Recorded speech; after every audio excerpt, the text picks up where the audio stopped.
నమస్తే K24 news. Karimnagar జిల్లా చొప్పదండి నియోజకవర్గ కేంద్రంలో తెలంగాణ రక్షణ సేన ఆధ్వర్యంలో టీఆర్ఎస్ జెండా పండుగ ఘనంగా నిర్వహించారు. ఈ సందర్భంగా తెలంగాణ తల్లిని విగ్రహానికి నివాళులర్పించిన నాయకులు కవితమ్మ ముఖ్యమంత్రి అయితేనే రాష్ట్రంలో మహిళలు, రైతులు, యువతకు న్యాయం జరుగుతుందని పేర్కొన్నారు. ప్రజలకు ఉచిత వైద్యం, విద్య అందించడమే లక్ష్యమని తెలిపారు. కవితమ్మ ప్రవేశపెట్టిన పంచధాన్యాలను ప్రజల్లోకి తీసుకెళ్తూ కరీంనగర్ జిల్లాలో తెలంగాణ రక్షణ సేన మరింత బలోపేతం చేస్తామని నాయకులు వెల్లడించారు. చూస్తూనే ఉండండి మరిన్ని అప్డేట్ కోసం K24 న్యూస్. పండుగకు ముఖ్య అతిథులుగా వచ్చినటువంటి మా హరిప్రసాద్ అన్న గారికి, అలాగే రమేష్ అన్న గారికి, కుతాడు శ్రీనివాస్ గారికి, రజిబాయ్ గారికి, సంటి శ్రీనివాస్ గారికి, మిగతా నాయకులందరికీ, అలాగే మా పొద్దుటి నుంచి ఇక్కడ తిరుగుతున్న మా కార్యకర్తలకు, మా తిరుపతికి, మా సత్యన్నకు, రత్నగర్ సార్కి అందరికీ ప్రత్యేక ధన్యవాదాలు తెలుపుతూ ఈ జెండా పండుగకు అక్కిచ్చిన గైడ్లైన్స్ ప్రకారంగా దాదాపు మాది ఖచ్చితంగా మా జెండా ఉంది. అట్లనే ఇక్కడి సమస్యలను అన్నకు విన్నవించడం జరిగింది. సమస్యలను ఒకసారి ఉద్దేశించి మన జెండా గద్దెను ఉద్దేశించి అన్నను మాట్లాడాల్సిందిగా కోరుతున్నాను.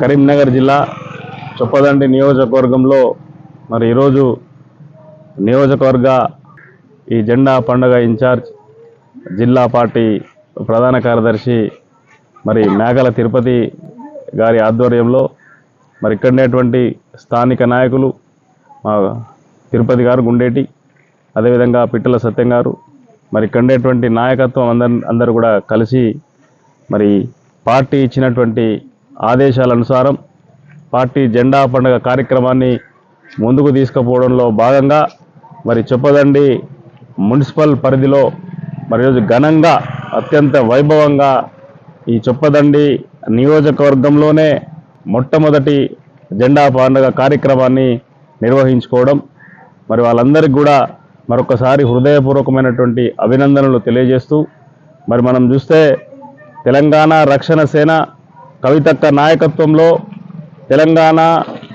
తెలంగాణకు ఉన్నటువంటి సమస్యలను పరిష్కరించడం కోసం తెలంగాణ సాధించుకున్న తర్వాత 1200 మంది బిడ్డల ఆత్మ బలిదానం తర్వాత ఎంతో వేల మంది జైలు పాలు తర్వాత కేసుల తర్వాత సాధించుకున్నటువంటి తెలంగాణ సర్వోదయ తెలంగాణగా, సామాజిక తెలంగాణగా మారలేదు. మరప్పుడు గతంలో పరిపాలించినటువంటి 10 సంవత్సరాలు పరిపాలించిన పాలకులు కానీ, ఇప్పుడు 2.5 సంవత్సరాలుగా పరిపాలిస్తున్నటువంటి పాలకులు కానీ ఎక్కడ కూడా ప్రజా సమస్యల మీద దృష్టి పెట్టకుండా ఏ ఆకాంక్ష కోసమైతే తెలంగాణ సాధించుకున్నామో మరి అటువంటి ఆకాంక్షలను తెలంగాణను నెరవేరలేదు. తెలంగాణకు ఉండేటువంటి నీళ్ల సమస్య అట్లనే ఉంది. లక్షల కోట్లతో కట్టిన కాళేశ్వరం ప్రాజెక్టును 3 సంవత్సరాలుగా నిరుపయోగంగా ఉంది. మరి అదేవిధంగా పాలమూరు రంగారెడ్డి ప్రాజెక్టు కూడా మరి నల్గొండ, రంగారెడ్డి, మహబూబ్ నగర్ ఆ 3 జిల్లాల ప్రజల తాగునీరుకు అక్కడికి వచ్చేటువంటి ప్రాజెక్టు కూడా ఇప్పటి వరకు ఆశించిన ఫలితాలను ఇవ్వలేదు. ఏ లక్ష్యాల కోసమైతే తెలంగాణ సాధించుకున్నామో ఆ లక్ష్యాలు ఇప్పటి వరకు నెరవేరలేదు.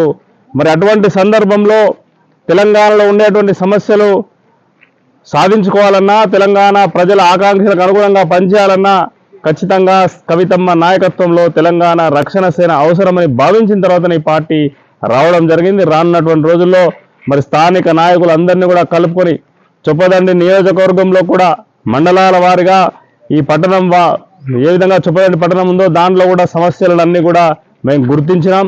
రానున్నటువంటి రోజుల్లో జెండా గద్దెలు కూడా నిర్మించుకొని ప్రజా సమస్యల మీద పోరాటం చేయడం, ప్రజా సమస్యలను గుర్తించడం, వాటి పరిష్కారం కోసం పనిచేయడమే లక్ష్యంగా ఈ తెలంగాణ రక్షణ సేన ముందుకు పోతా ఉంది. మరి చొప్పదండి నియోజకవర్గంలో మా మేకల తిరుపతి గారి ఆధ్వర్యంలో ఖచ్చితంగా ఈ నియోజకవర్గంలో రానున్నటువంటి రోజుల్లో తెలంగాణ రక్షణ సేన ఒక బ్రహ్మాండమైనటువంటి స్థానంలో ఉండబోతా ఉంది. దానికి తగ్గట్టే వాళ్ళందరూ కూడా కొన్ని సంవత్సరాలుగా కవితక్క వెంబడి కష్టపడి పనిచేస్తున్నటువంటి పరిస్థితి మనం చూస్తాం. రానున్న రోజుల్లో ఖచ్చితంగా ఈ తెలంగాణ రక్షణ సేన తెలంగాణ ప్రాంతానికి ఒక రక్షణ కవచంగా ఉండబోతోంది. దాంట్లో మనందరం కూడా భాగస్వాములుగా ఉంటామని చెప్పి తెలియజేస్తూ మరి అవకాశం ఇచ్చిన పెద్దలకు ధన్యవాదాలు తెలుస్తూ ముగిస్తా ఉన్నా. జై తెలంగాణ, జై తెలంగాణ.